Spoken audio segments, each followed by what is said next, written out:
Hello, hello, hello. Welcome, I know. everyone. We are so glad you were able to make it today. Welcome, welcome to our No King's Best Practices. Share out, if you would please,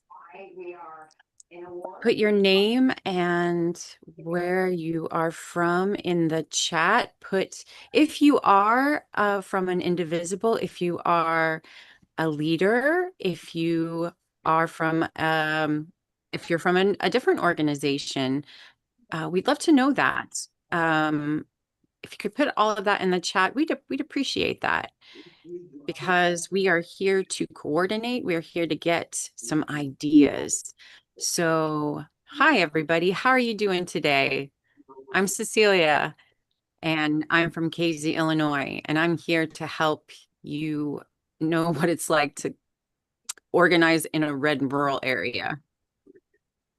And we got some other people here to get the bigger stuff going on.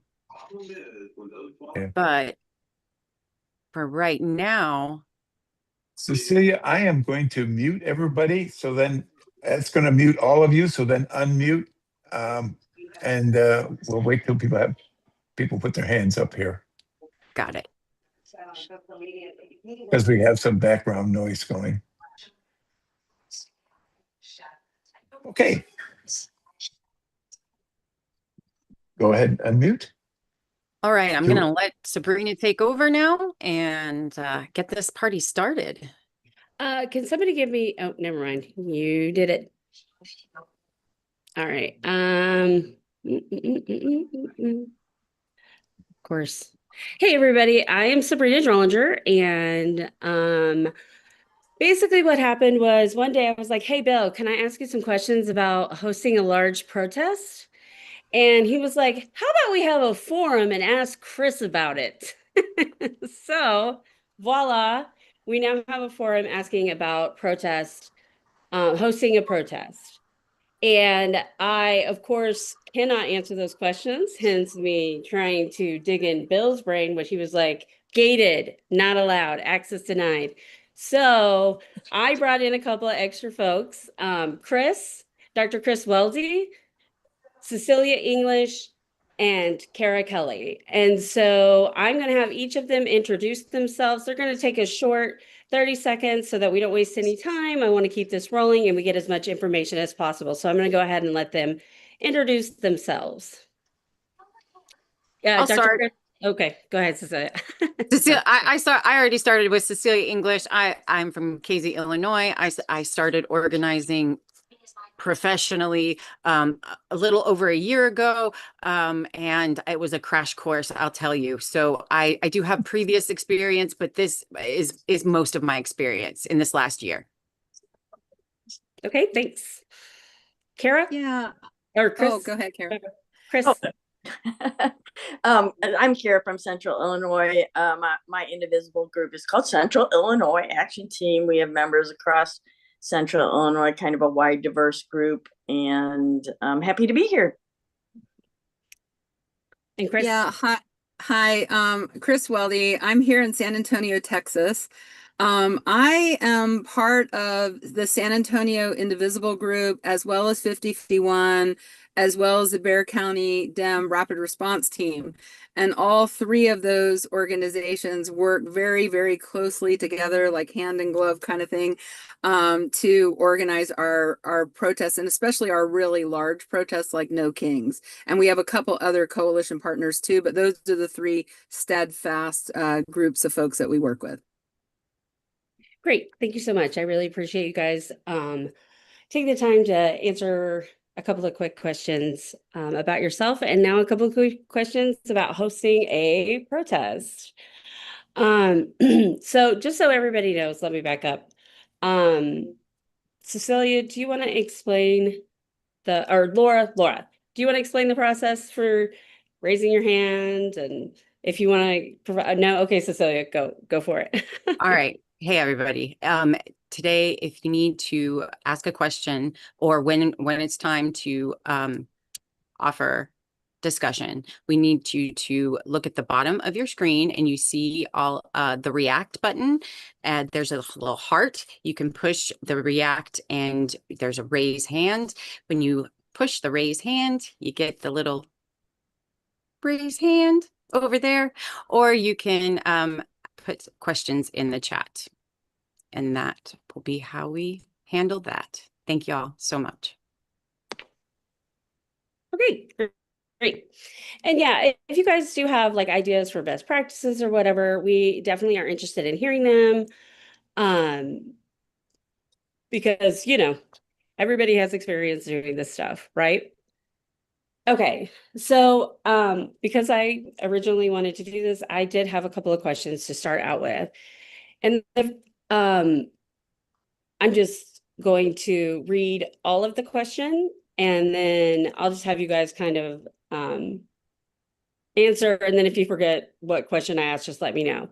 So the first thing that I have noticed with some of my, I should probably tell you guys this. I'm about ready to host a No Kings 3 rally in a new location where there's already kind of a 50-51 group involved and stuff. So I started to have questions about collaboration. So how do you handle collaboration with other groups? Do you put their logos on your flyer? If you do, is there like a requirement? For example, do they need to provide an X amount of support? Do they need to provide X number of volunteers or cross promote agreements? Some kind of like you promote their stuff and they promote yours. And as I am coalition building, that's one of my goals. Should I suggest a standard to use across a coalition of groups, or even just start mentioning it when I start building coalitions one at a time? So like, hey, I would really like to work with you, blah, blah, blah. And just as we're kind of like working it out, just be like, hey, you want to like set a standard so we, you know, nobody gets upset because you didn't do enough or whatever. So those are kind of my questions about that. Chris, you want to take a stab at it? Yeah. Okay. So what I will start with saying is this is kind of developed over, you know, at least more than a year period. So what we did at the very beginning of our process looks different than what it looks like now. So since you're kind of in that new phase, I will say that what it looked like is a couple groups like the Bear County Dem Rapid Response, 50-51, and Indivisible getting together and saying, hey, let's host a joint protest. Okay. And then I know some of your other questions were, you know, do we put the logos of all the groups on the flyer? And the answer to for our perspective is yes, we did.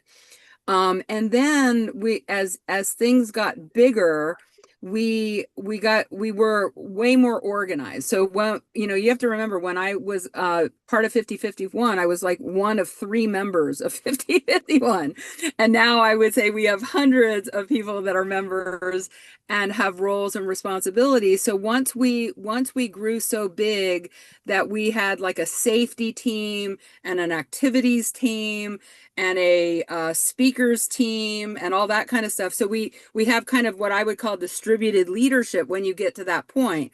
But that's not where we were at the very beginning. Okay. And and so like I remember on one of the No Kings events that we did, I'm pretty sure it was a No Kings event because I know at some point we were doing hands off. Remember that was a theme at the beginning, but I remember there being a conflation between the Women's March and what we were doing with another, you know, national event, whether it was hands off or No Kings, I can't remember. Okay.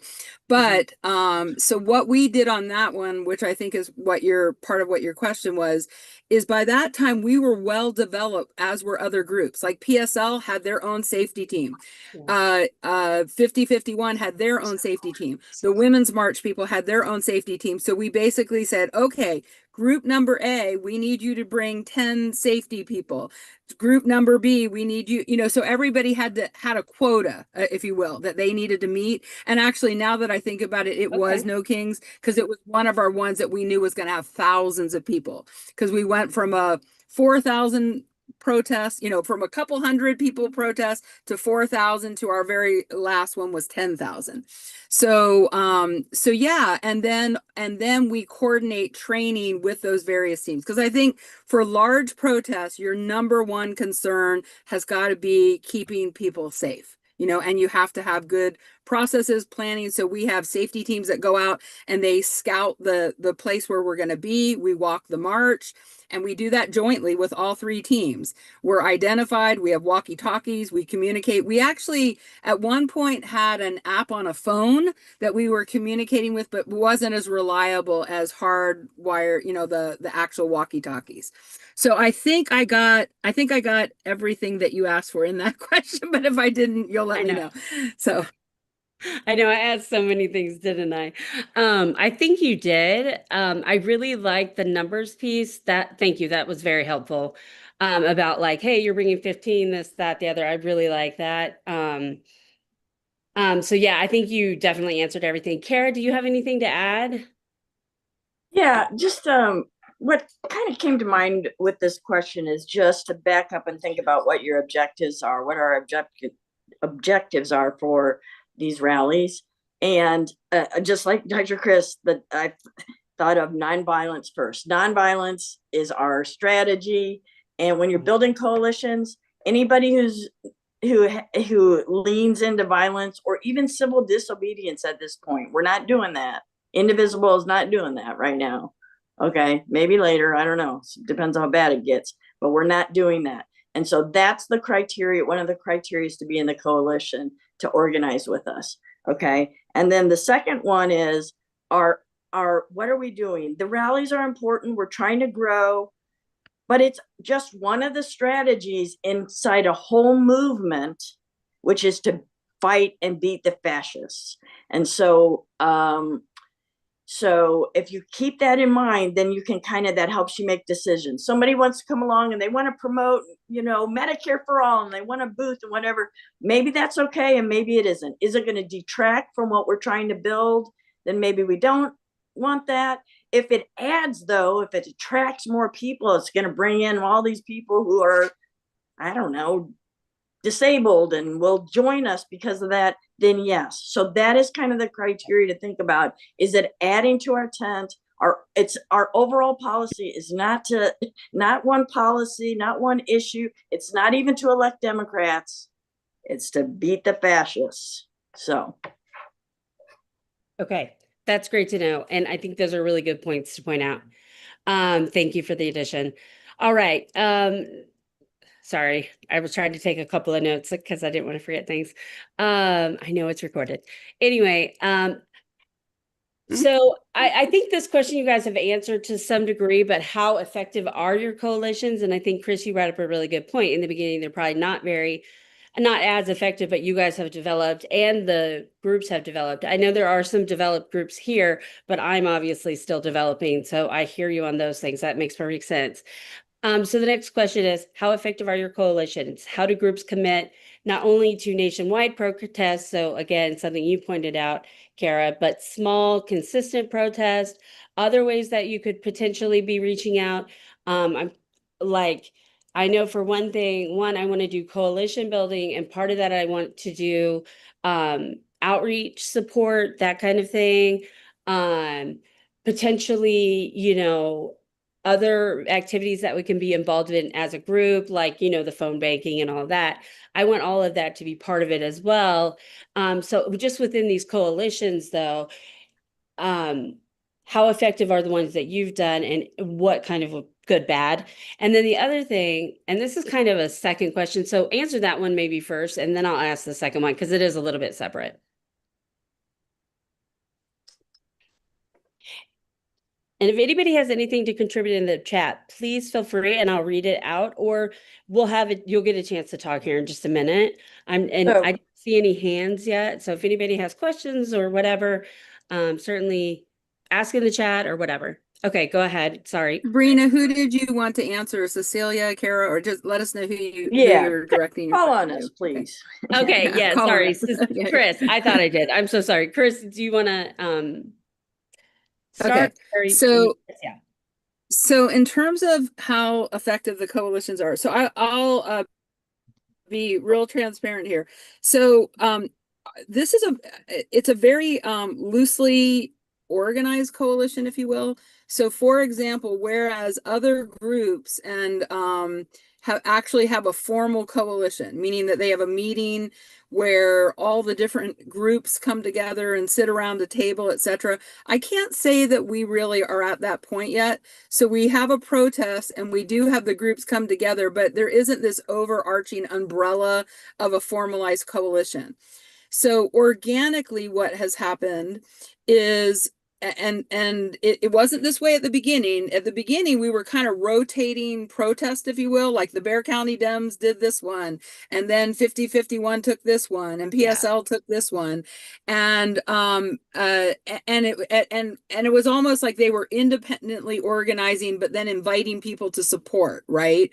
Right. Now what's happened is 5051 and they're really the headliner, if you will, is always involved in the very biggest protest. Okay.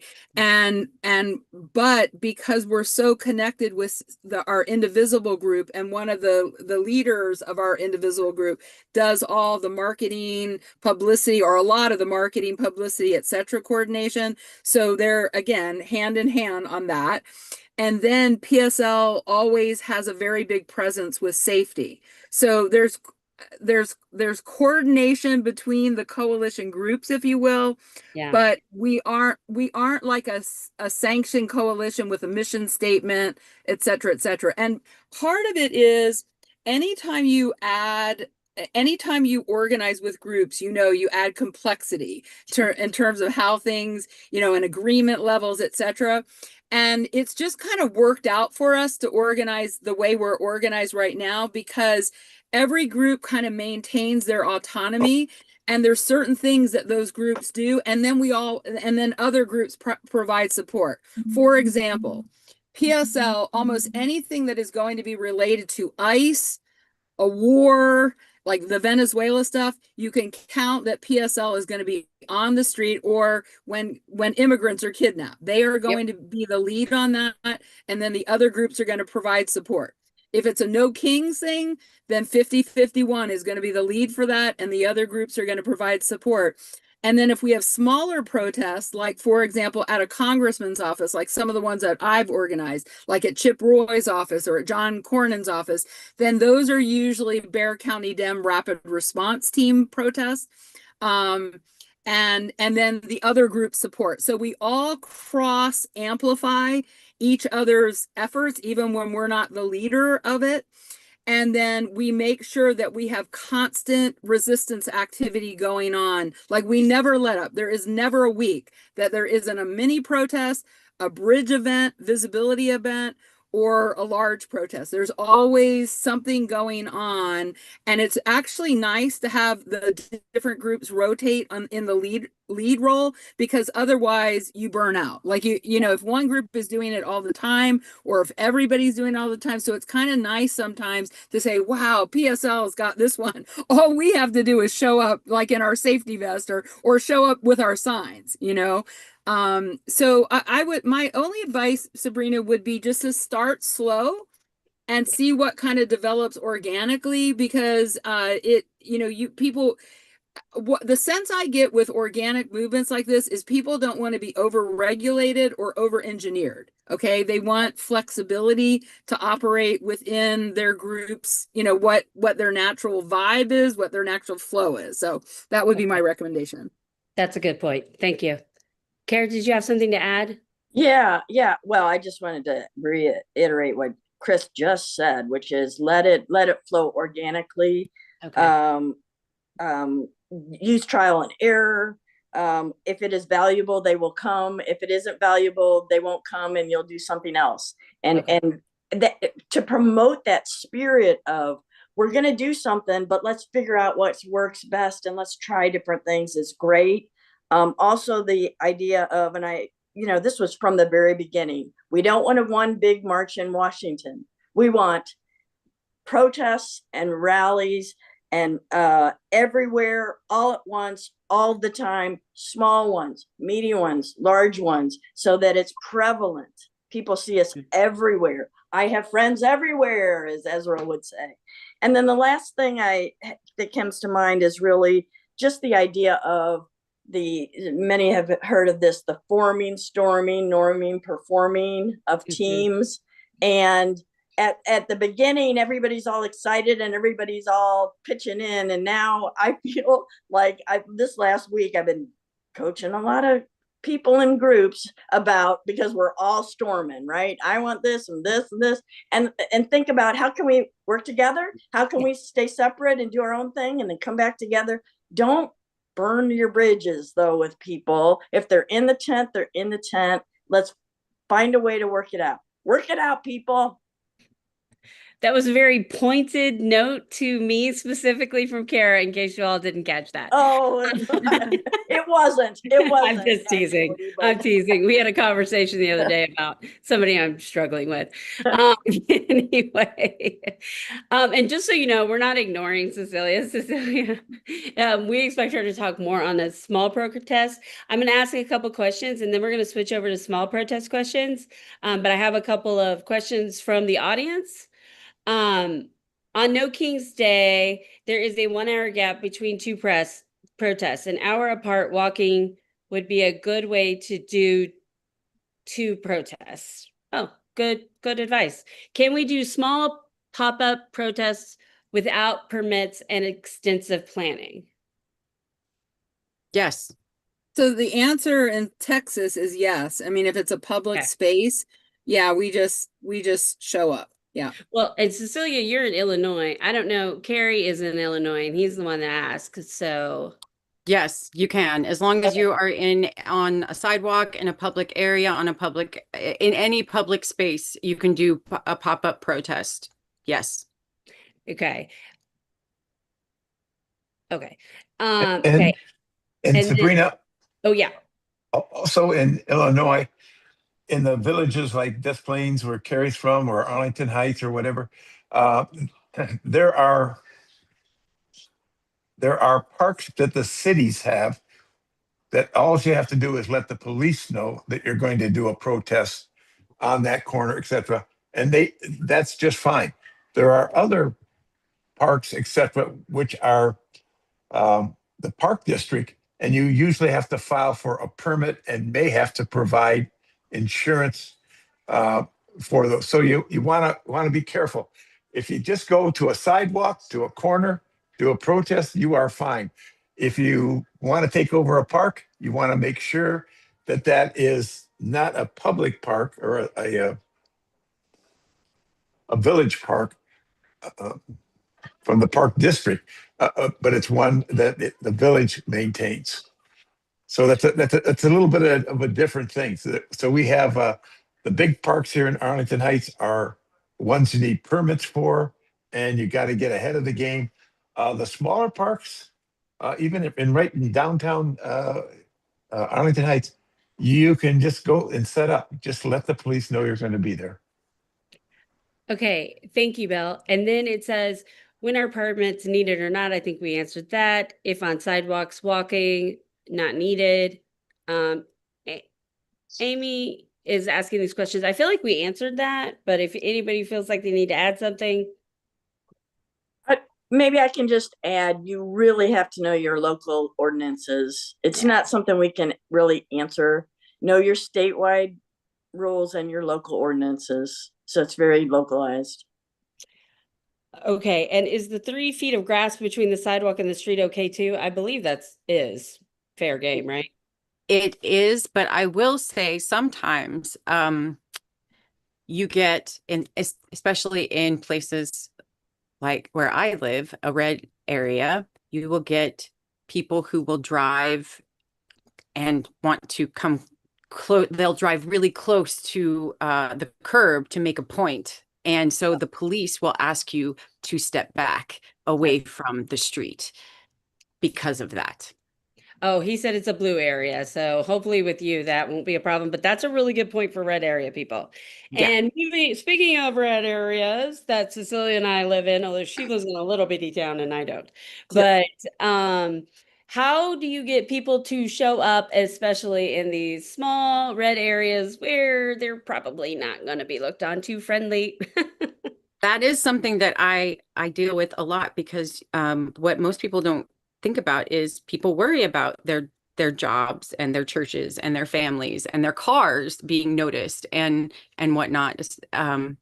And that is important. One thing, food. One of the No Kings that happened last year was a barbecue, and it was a roaring success around here. So I do. food is a good way to get people to show up no matter what. Like it. But I will say, when I have all these great ideas or these things that these practices that we promote. Okay. Encourage non-identifying clothing, as in no employer shirts or badges. Right. Yeah. And for No Kings, they wear yellow. So just wear a yellow t-shirt. Masks for privacy if they feel better. That might help. Clear parking plan and a buddy system for walking in and out. Have them park like a couple, like to 3 or 4 blocks away, and then walk it in. And you kind of have to be a ninja to organize in a red area, like, and have a ninja plan, and so you can be under the radar. Also, post event text and Zoom debrief so people can process it afterwards so that they can understand and get better. Also, have low risk participation options for people. This really does make them feel better.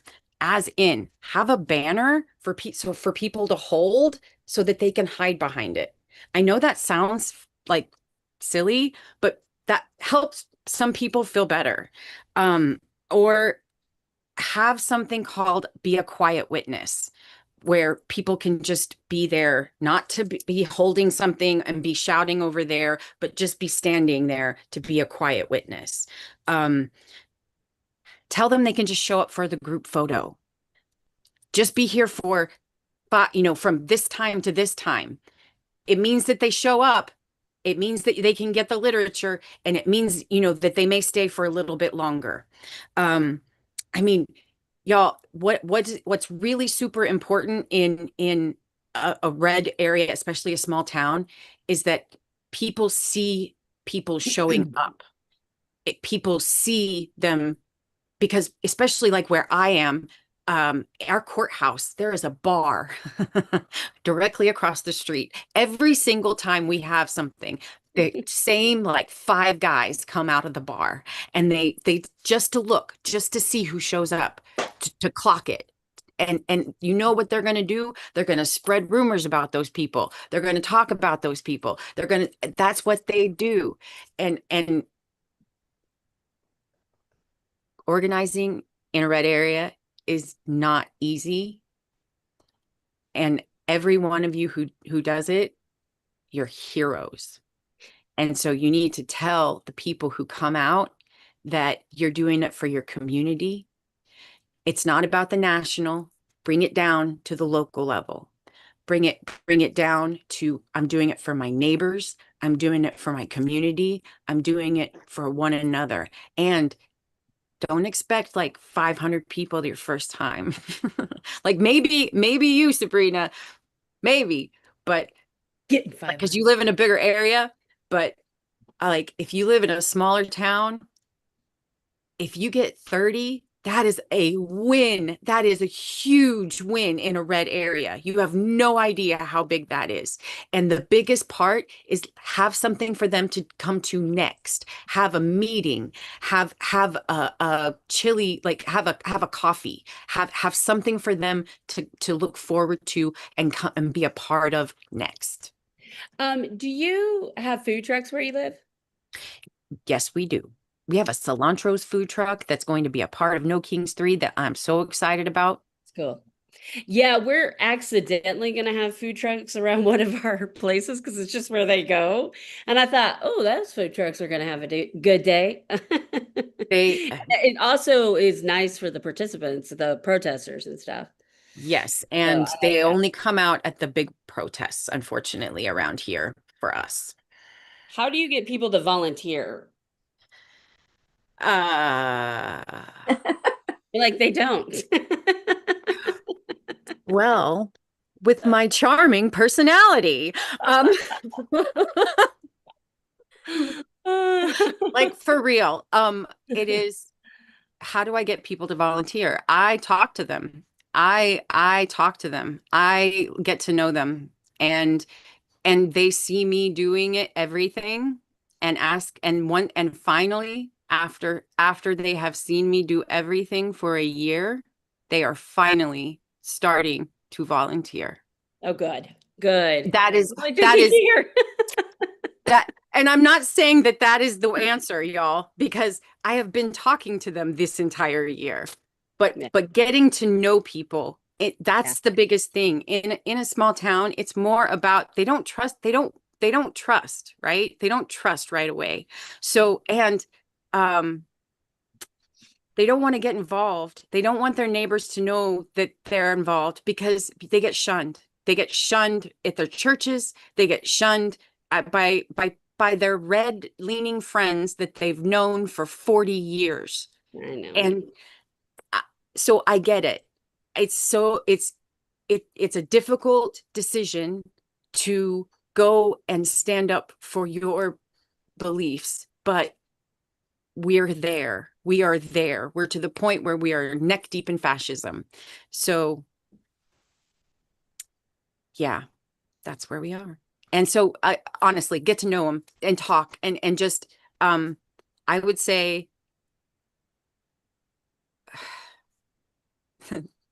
offer them, offer to do for them something. Like, what can I do for you to like in some way, shape, or form, so you can do this for me? Like, I need 1 hour of your time this week. Can I help you with something? Like, maybe. That's good. I like that. Yeah. I don't see any more questions and I see no hands, so I'm going to keep going through the questions that I have. So y'all have to, oh, here we go. There you go, Kathy. Get in there. That's how you keep me from talking all the time. How do you engage local media before and after? That's a great question. Chris?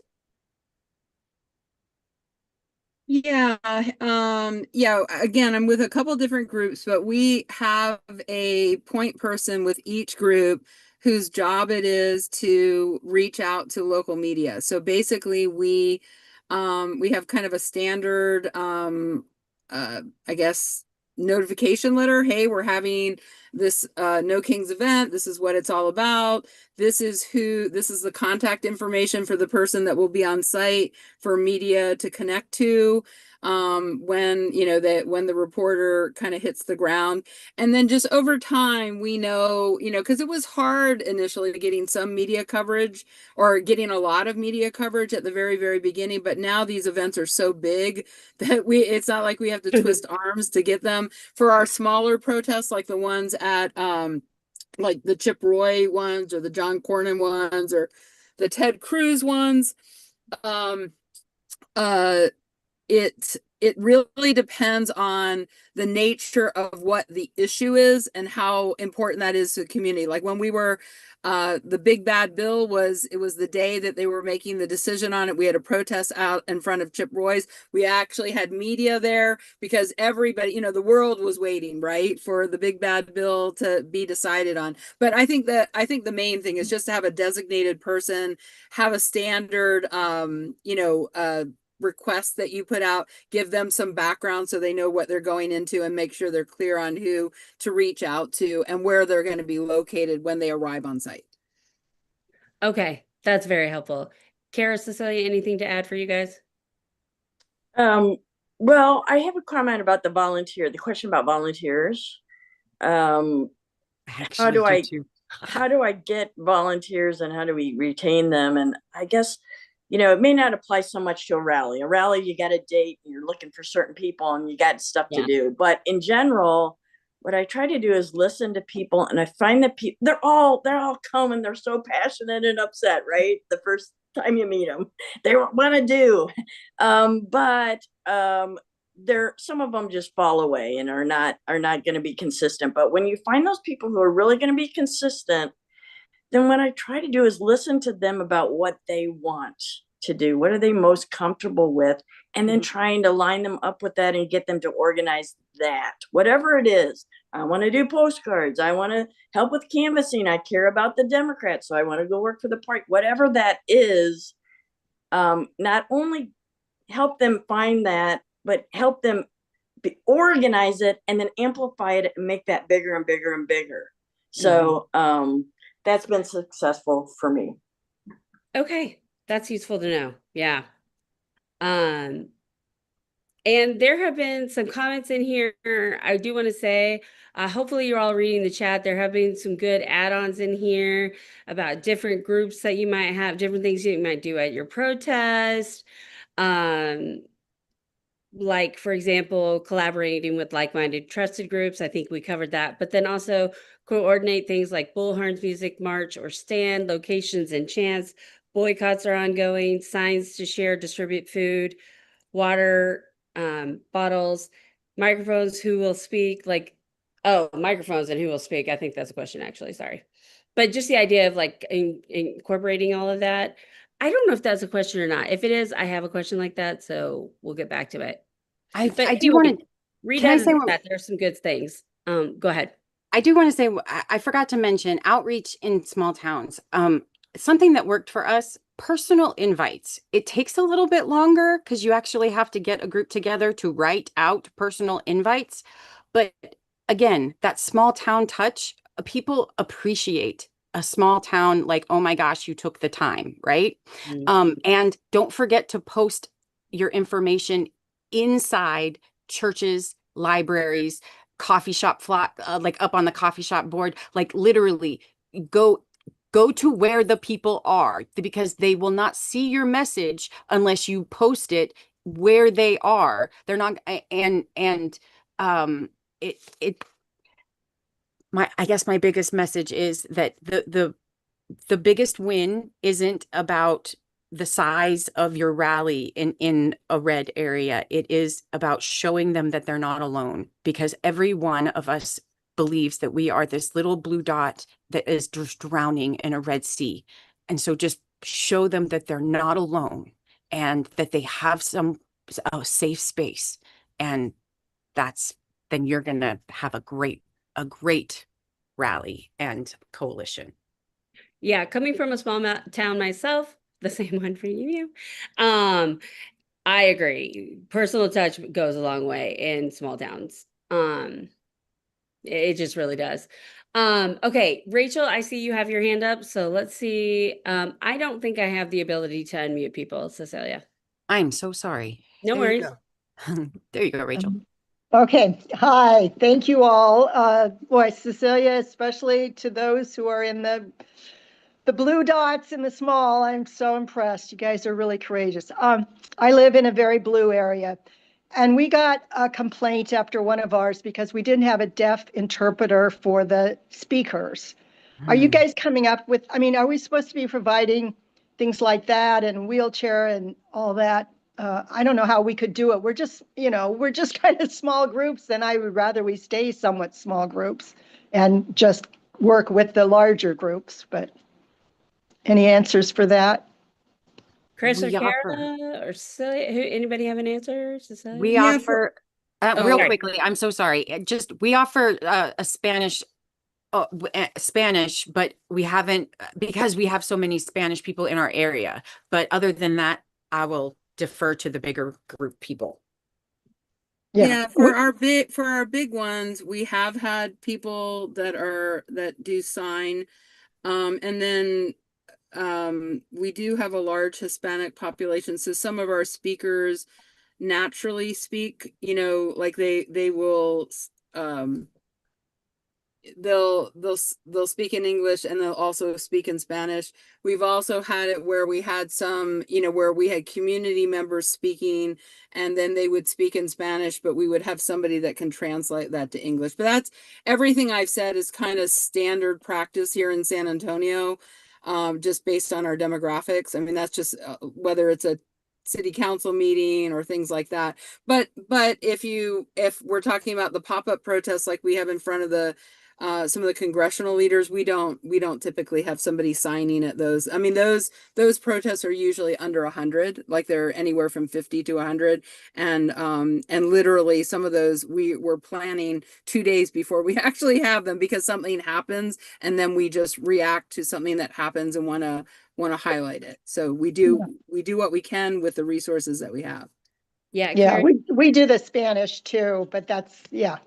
Thank you. Anyway, that was helpful. Yeah, and I'd also say there's a limit. There's always a limit to what you can do. You can do your absolute best. I mean, I'm having a kid area. A lot of protests I've been here don't have that. Doesn't need to. But I have a kid that I'm promoting as a youth leader and she's going to do it. And I was like, fine, we'll do this. Because honestly, one of the things that I felt was a burden to me protesting in the past was my child. So that would help a lot. I think for some people, who knows? But anyway, sorry, I'm reading comments. They're making me laugh. Okay.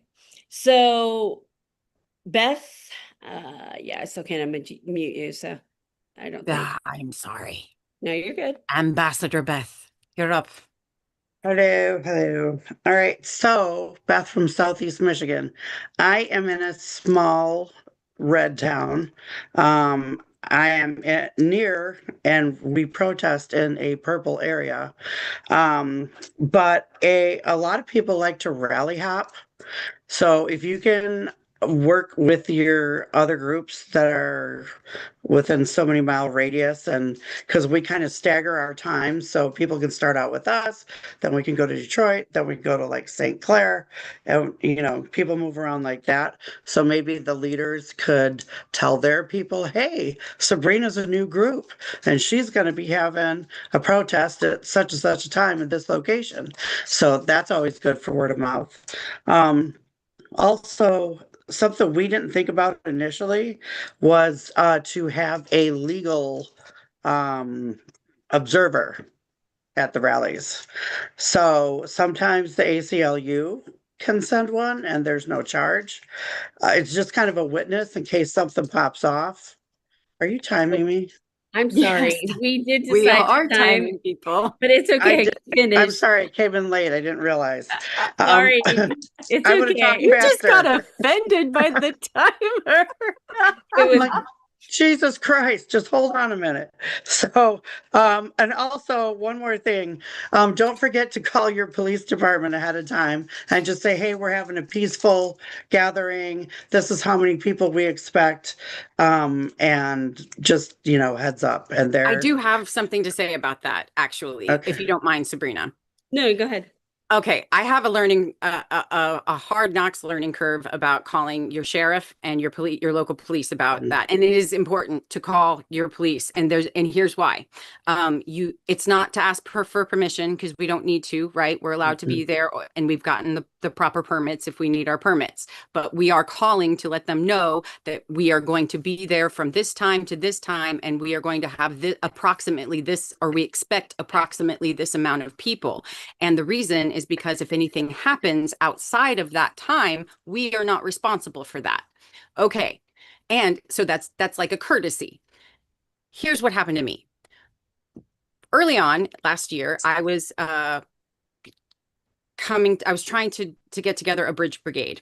And so I followed along with the proper procedure, and I called the sheriff early on in the process, and I let him know what was happening.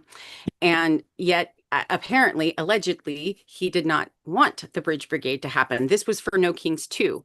And so he made some phone calls, and I allegedly know that this happened because allegedly a friend of mine told me that he received one of these alleged phone calls. So because of this, no business would let me use their parking lot. So no bridge, none of the 3 bridges in Clark County on the highway would let me use their parking lot. There are a lot of them, by the way. I just suggest that if you live in an area such as mine, where the sheriff might not politically agree with you, that you wait until 72 to 48 hours prior to your event to let them know about what's happening. You still want to let them know, but now my practice is to wait until 48 hours prior to, and then I give them a full rundown of what's going on. My local police, I let them know 2 weeks prior. And wherever I am, and also that's very, like, my in Charleston, we have an excellent rapport with the police department. They are amazing. We let them know, we have a liaison with them. We let them, we go back and forth. We let them know how many marshals we have. They let us know who's going to be on staff. They let us know, they give us their numbers. Guys, like, it, even sometimes they are, doing protecting and serving. In Effingham, completely the opposite. We let them know that we are going to be there, but they drive past us in an intimidating kind of way, and kind of like they're a part of the crowd that's kind of flipping us off. Like, it's not in a protective manner. So it's very, very different in 2 different ways. So just be careful in that manner. I usually call them on the way to the Okay. protest. So I'm I like, will say this. Oh, go ahead.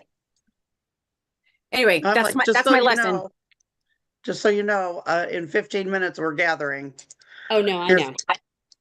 Mm. I know. So real quickly, I'll give you another reason that you might want to contact the PD early, is because we found out that there was a 65 decibel sound limit. FYI, that's a loud conversation. That's the equivalent of a loud conversation. That Okay, was you the live in limit that Florida. they were going to put on our protest, which is insane. That's insane. Yeah. So we had to move the location, which would have been a horrendous thing to do last minute. So luckily we found that out and we didn't have to worry about it. I know we're getting close to the end, but I want to go ahead and ask a few more questions. Chris, this one's at you. Best practices for selecting. Oh, no, sorry. I had another one. Advice on inviting the local politicians to the protest. Yeah, so we've gone back and forth with that a little bit. So we do invite, and we often actually have electeds contact us. But then I think I had mentioned this to you or somebody else, but then we're wanting them to speak on the issues of the moment versus, like, we make it very clear these are not campaign events where they're, pushing their platform, etc., or anything like that. And actually, like, when we've had Joaquin Castro and some of the other, Greg Casar, it's actually a draw to have them, at our protest. So we actually like having them there, and it really does kind of get the crowd kind of pumped up. There's a little more coordination effort because obviously those folks come with security details. We did have a death threat. Joaquin Castro did have a death threat. One of the actually.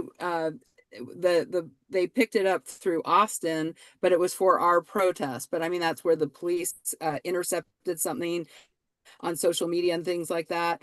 But and then the only other thing with electeds, well, I think that really answered your question, because you're really talking about content of what they're saying, right? I mean, that's what your concern is, or whether to involve them at all, right? And I would say yes, but yeah.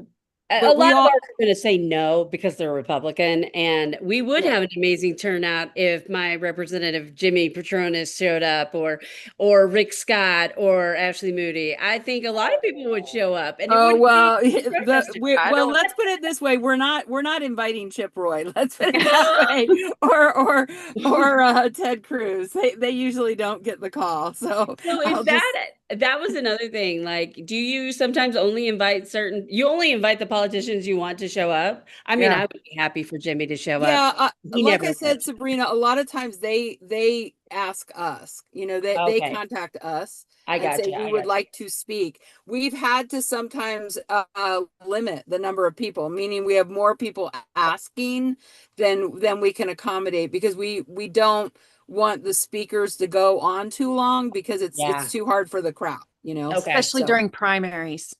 Okay. Yeah, no kidding, right? Oh, so that's a good point.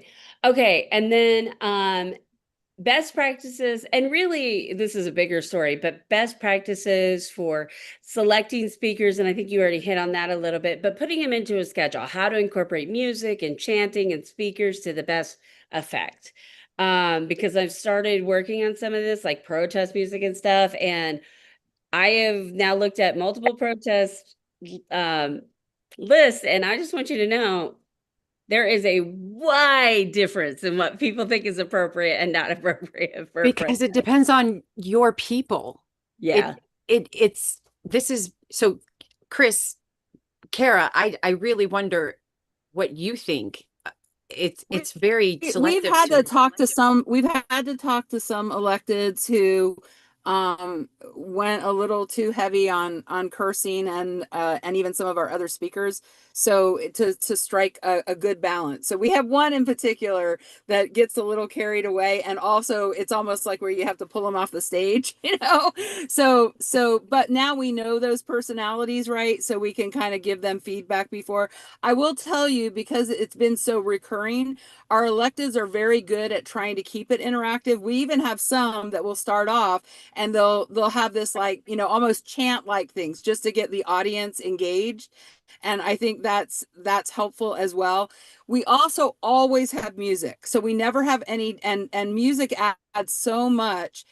Like the sound team that comes with, they bring their sound equipment, and we've had lessons learned on this because as the program grew to 10,000, we had to have actually portable speakers throughout the venue versus up just by the stage. So but I think you hit on the main point, is you want to vary the speakers, make sure the chants are in between. So we actually have a guy named Peter who's kind of like our MC, and he keeps everything going. There's always continuity. There's always somebody talking to the crowd. And then even just back to those recommendations about keeping the protest or make sure it's nonviolent, make sure that that's part of the announcements, that you're reminding people and you're instructing the crowd what to do if there's agitators. That needs to be a constant message, with your people that are, like with ours, we're doing a march, plus we have the protests. So we're constantly reminding people of that. So everybody's on board with that from the very beginning. But yeah, just vary it up. Make sure there's chants. Like this time we actually have resistance singers, and we're embedding our resistance singers. Not only will they be up by the stage, but we're actually going to put them on the march as well. So we have them leading resistance song on the march and giving the chanters team kind of a break, so that's another just idea that'll be new for us this time. That idea. I super love that idea, because I was just talking to one of my organizers and I was saying, hey, like, I was like, have you seen those things where people learn a song beforehand and then go sing it to ICE? Well, I was like, I'd like to do that, but like at the protest, like, and so she has a chorus group that we're going to see if we can get enough people together to like do that. So I really love that That's great. idea. Yeah, you can pass out lyrics, like pass out. We do that. We pass out, and I know Yeah. what you're saying. Like learn it beforehand and have it like a pop up, like even that, but it in or have some sing a song that people already know, and it makes it come along. It makes people join in. Music is such a huge part of it. Something else, you will get to know what your audience wants, because like in Charleston, they always want a youth speaker. They always want to hear from somebody from the college because it's right across the street from Eastern Illinois University. So they always want somebody, at least we always have one or two. And like, but again, you're going to know, you're going to find out different things about what your people want. And I think that's what makes every single different one special, and why that's why staggering them between each one, it makes the Terre Haute event in Indiana, it's become like an all-day thing, and it's become kind of an artsy gathering where it's just all over the place. It's fantastic. Okay, sorry. I was about ready to cut everybody off, but Bill just gave us a little more time. If you have to drop off, I completely understand. Feel free to. But Bill said that I can go till 4:15. But Kara, you want to talk about any, or Chris, whoever, about parking and like issues that you've had? I got to go grab my kid off the bus. Sorry.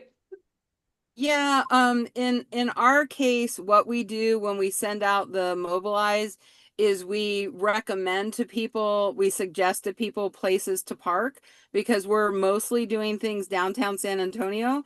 So, you know, at Travis Park or Main Plaza or City Hall, so we know what the parking garages are in those general vicinities. So we'll suggest to people it probably would be a good idea to park at, you know, and then we'll say the parking garage at Travis and, you know, whatever the intersection is.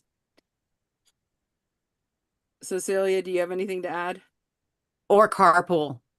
And we also tell people, again, if you're in a small town, we offer to tell people park a few blocks away and walk downtown with a buddy, you know, and I know that sounds silly, but people sincerely don't want people to know. They don't want people to recognize their car. They don't want people to see that they were there right now, because some people can get fired for being at a protest. It's wild. Thank you so much for that. We are having a stupid parking issue with the local college. And I don't care particularly, but one of the ladies particularly cares. So I was just wondering what you guys faced. Okay. So, another question is like, who do you have table? Like, do you have like typical people that you ask to come and table, like different outreach groups or political groups, or like what do you guys, activist groups? Who do you normally invite to table? Yeah, so in San Antonio, we're inviting, and again, it depends on how large the protest is, but for the big ones, we have, you know, just the kind of, you know, like whether it's League of Women Voters, LULAC, which is the Hispanic organization, we have kind of standard community big, you know, organizations that we invite to table. Okay, and we actually have one of our volunteers that is her job to organize those who are, you know, table. We always try and make sure we have people that, like the radical registrars, that are that can register people to vote. You know, and they're nonpartisan. And the only thing is that and then we wouldn't necessarily have a partisan group. Like you can't, in fact, I think there's even rules associated with that. You can't have a partisan group there. So it would be like the Powered by the People or radical registrars would that we would invite. We also have food, you know, like I heard someone say food is a thing. So at our main table where we sell merch and buttons and all that other kind of stuff, we always have snacks. You know, we have water bottles, we have, you know, oranges, granola bars, et cetera, et cetera. And the other thing I would say, consider, this is one of our biggest things that we got better on, is consider that your protest is an opportunity for growing volunteers volunteers for the movement. So make sure you have very easily accessible QR codes throughout the event where people can sign up to join the various groups, whether it's 5051, Indivisible, or otherwise. So you get they stay connected with you. We also I've done this at a couple of events where I go through the crowd with just like a basket with granola bars or lollipops in it. So you're just going through talking to people. And then I will have our QR code little like quarter sheet information thing that we can scan. But I also include the 5 calls quarter sheet. So that way you can kind of grow new activists, right? So you say, hey, have you ever heard? And we usually always have our speakers. We always have one of our speakers mention the 5 call app. So those are just a couple other suggestions. Those are really good suggestions. Thank you. So just to add on to what Chris said, we have had a little flyer that says top five things you can do to get involved. Oh. And one of them is always like call your members of Congress, and this is how you do it with the QR codes and all that type of stuff. Actually, the first one that we did was top 10 things, and I think that might have been too much. And then the second one was down to this 5 things and join, and something that they can take and stick in their purse, put their pocket and stick on their fridge. But I just to reiterate, rallies are great. We need to be growing. The nationwide No Kings is super important that we grow and get more people, but we are not going to win our country back with just rallies. We're pulling them in to do other things. So it's very important to be handing out things, connecting with them, getting them more involved. And we're building the infrastructure to be able to do boycotts, to be able to do rapid response, to be able to deal with ICE when they come to our cities. Think of it in that way. We're really building that infrastructure and those coalitions, those people to be able to really fight this.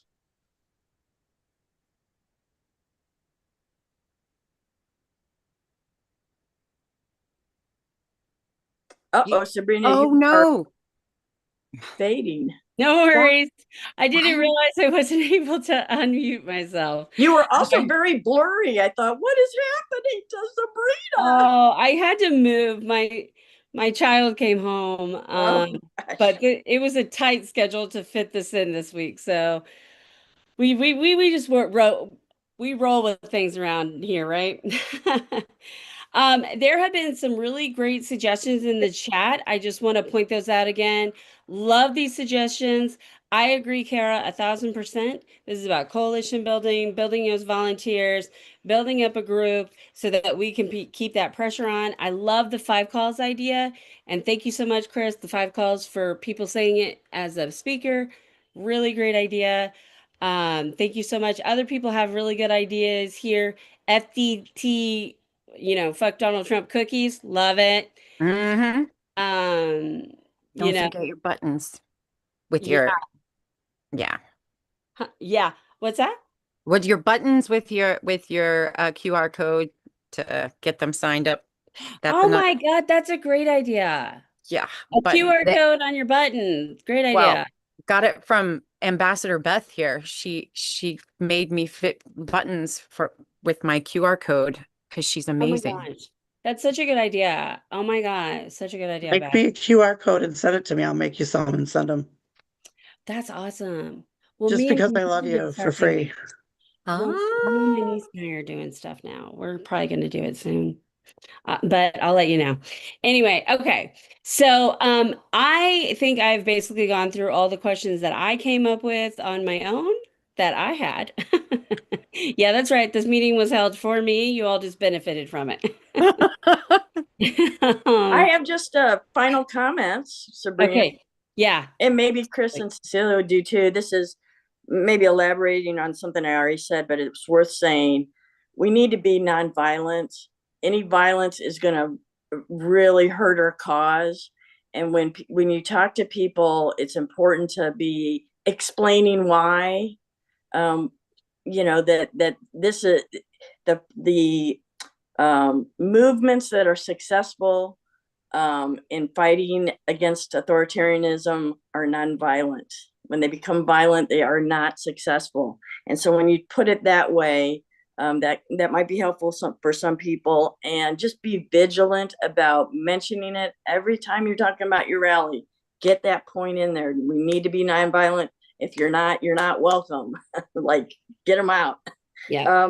There is de-escalation training. There's the various types, but I think Indivisible calls it de-escalation training. And I encourage any attendee to come to that. It's not just for the marshals, and it will kind of elaborate on these things and help emphasize. I hope nobody ever has an incident at a rally. I haven't had one so far, knock on wood, but if it happens, you'll know what to do. You'll know what the marshals are trying to do. You'll be able to be safer, and you understand better why we need to be nonviolent right now. And yeah, so that's my last point. I Thank was you, going to Karen. say probably my last point is going to be keep the protests joyful. We have gone out of our way to make them very family friendly events, and that's how we kind of came to the compromise regarding some of the language that we use. So we do have a children's activity area. And also, we have those characters that blow up, the blow up people and all that kind of stuff, and music, and we have the cultural groups that come out and they have their drums and things, and now we're going to have the resistance singers. I love that we have a No Kings theme, because I think we've recaptured our American flag, so nobody can do that whole, oh, this is Antifa. What they see is joyful Americans, proud to be Americans, waving their red, white, and blue. And I love that we recaptured all that by going with the No Kings theme. So keep it joyful, and I think Kara already mentioned, keep people safe. And Cecilia, do you have any last alibis? I would say, even if you have a number of people, tell them, like, wear the same color, so that you are unified in your color. It makes you look like a unified group. So it comes off better. And y'all, again, in the red areas, it's more important that you show people that you are there, because so many of us blue dots think that we are all alone, and they don't see people out there fighting, or because they're afraid. And so it's so important, even if there's only 15, 20 people out there, it's so important that there were 15 or 20 people out there. And the next time, maybe there's 25 people. And then next time, maybe there's 30 people. And y'all, that's progress. That's so much. I mean, it's so big. You have no idea. So that's all I have to say. Thank you. Thank you, Kara. Thank you, Dr. Weldy, and thank you, Cecilia, all of you so much for showing up and answering all these questions today. I'm not sure. I feel like everybody else has learned a lot. I certainly have. Bill is going to say a few words. I just want to say one last thing. If you are a host, there is a hosting kit. Typically with whoever you get with, Indivisible, 5051, whoever, they usually have a hosting kit, and it has a lot of information in it. And I have looked into some of this. It does not say how to deal with interpersonal problems on the steering committee. So that's when I have to go to Chris or Kara. Just wanted to make that point. And Bill, I am handing it off to you. Thank you all so much for coming. Well, here's my comments, and I'll interject on something. My wife used to say when our kids were little and we had a sandbox, if we have more than two, we're going to have discord. So that's like a steering committee. If you have more than two, you're going to have some interpersonal problems. So, folks, this is really cool. We have 22 days. That is 3 weeks and 1 day until No Kings 3. That's the most time we've ever had. And many of us have been organizing before this. Right behind me on my square is the newest No Kings map. 2/3 of the country now is all blue dots. It's just great. So our goal We started last year. We had a couple of rallies, etc. We got 3 million, then we got 5 million on No Kings 1, then we got 7 million on No Kings 2 in October. Our goal, all of us, is to increase what we're doing by about 30% to hit 10 million. That's a magical number when you can make great change politically in a country. So if you don't know, you sign up on the Indivisible No Kings website, No Kings 3 website, and you get added to the map. And they got about 1,000 people. They're still vetting to add to the map.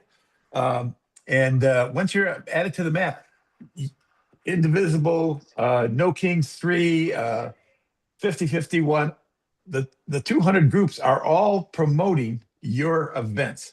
It's amazing. We have not done a thing, and people just keep signing up. So these things are very organic. Don't get concerned if things aren't all rolling, because it just happens. If you get 50 people signed up, you will have 300 show up, maybe 500 show up. That is just about what I figured as for the last couple. If you have small groups, those are great. You can have speakers and you can have music. If you have a couple hundred people, you can kind of control that. If you have a couple thousand, you can't control it. They're up and down the streets. You just have to kind of give up on your speakers and things. You can do a few things, but you can't get everybody together like in a meeting. I mean, they'll literally be 5 blocks down the street each way, and so just go with the flow. Make sure that people are making signs. Bring a bag full of signs out there. There's a great sign to have. Always have somebody with a big sign or 3 or 4 of them that say, honk if you love democracy, if you like our Constitution, if you support our Constitution. The word honk is what you want out there. And that will give you the crowd favorite. We love honks. Absolutely. We love to hear this beep, beep, beep, beep. People can tell me between the stop and go sites, there'll be 38 cars and 20 honks. People actually take things to this. So encourage people to wear costumes, make it fun. Chickens, dinosaurs. We are going to bring a 34-foot tall chicken to Arlington Heights. Then we're taking it to Palatine. Then we're taking it to Elk Grove. Carrie and a couple other people mentioned go mobile. Caravan between protests. Put your indivisible signs on cards. Put your signs that you put that you were waving. Put those on the cars with that blue duct tape that won't harm the finish. Through your sunroof, put the American flag up. I mean, that's great. Just do all those things to have fun. Now, how to get volunteers? Again, that's kind of organic. You have lists. Ask people to come together on a phone, on a mobile, to just talk about what they can do. It is amazing to me. We had our group last week. We did 2 in a day so that people would have a variation, noon and 5. And we had, I think, 6 people show up for one and 21 show up for the second one.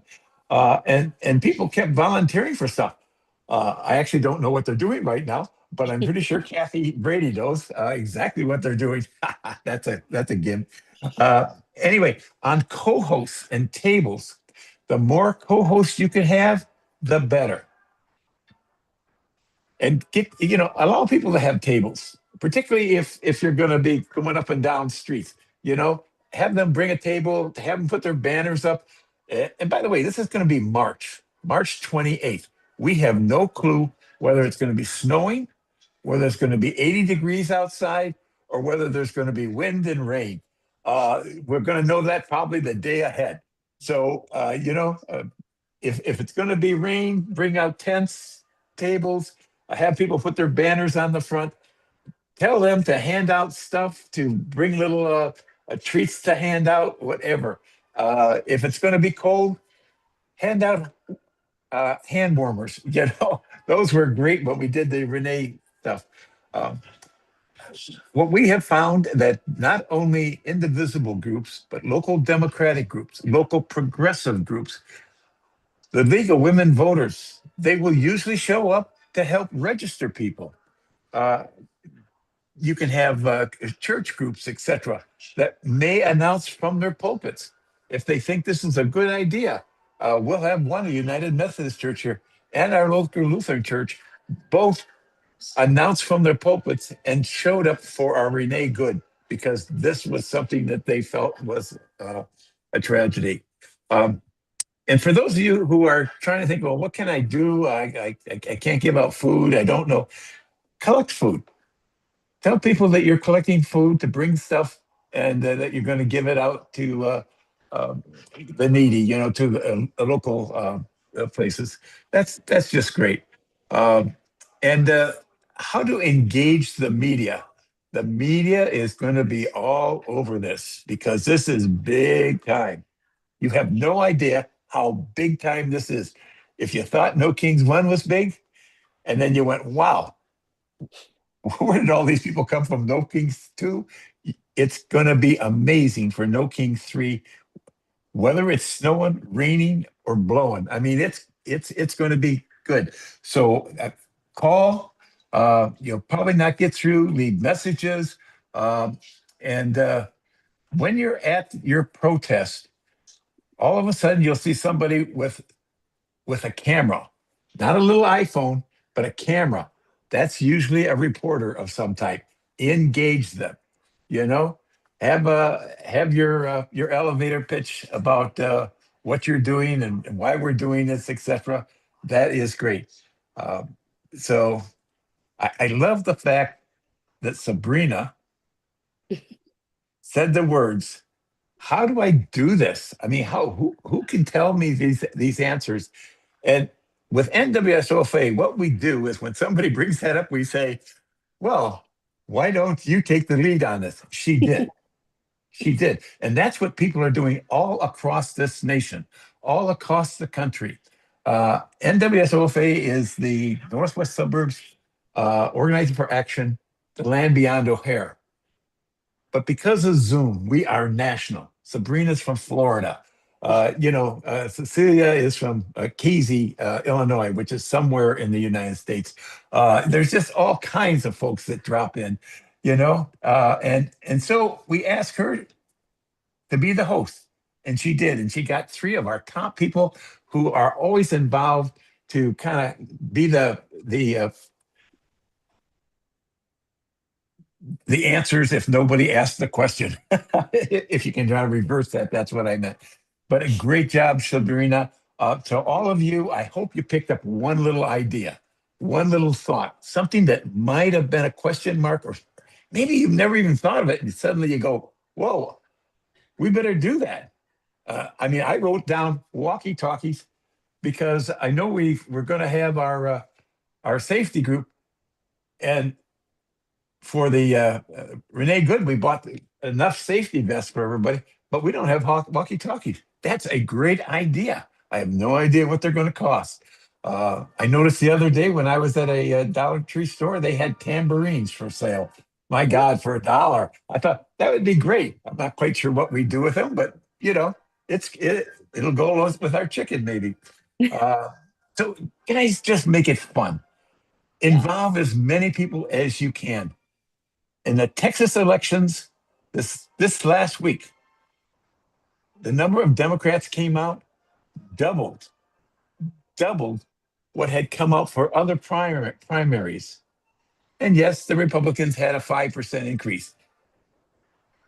But that is an indication. How do we get people to the polls? We get them involved. We get them in these rallies. We get people talking and having fun while they're doing it.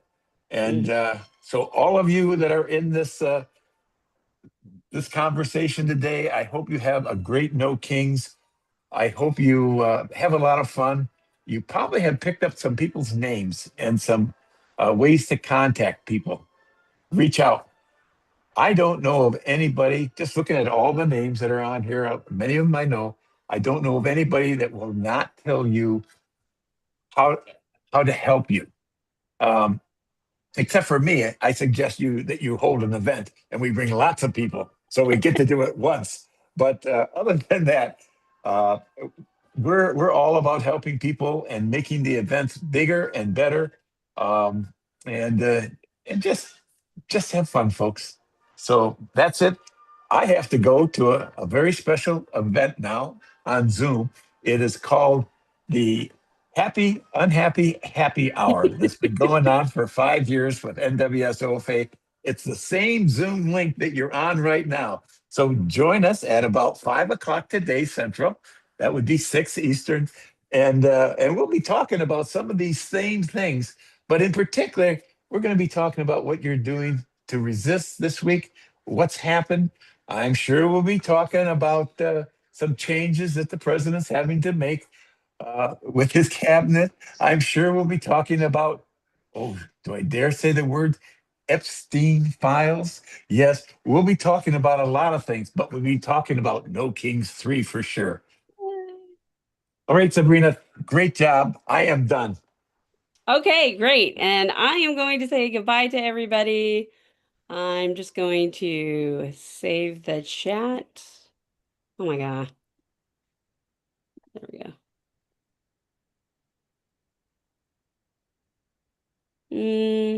Cecilia, can you back me up? I don't trust myself. Okay, thanks. Do I have to save anything else or just that? Just that, right? All right. Cool. Thank you, everybody. Bye.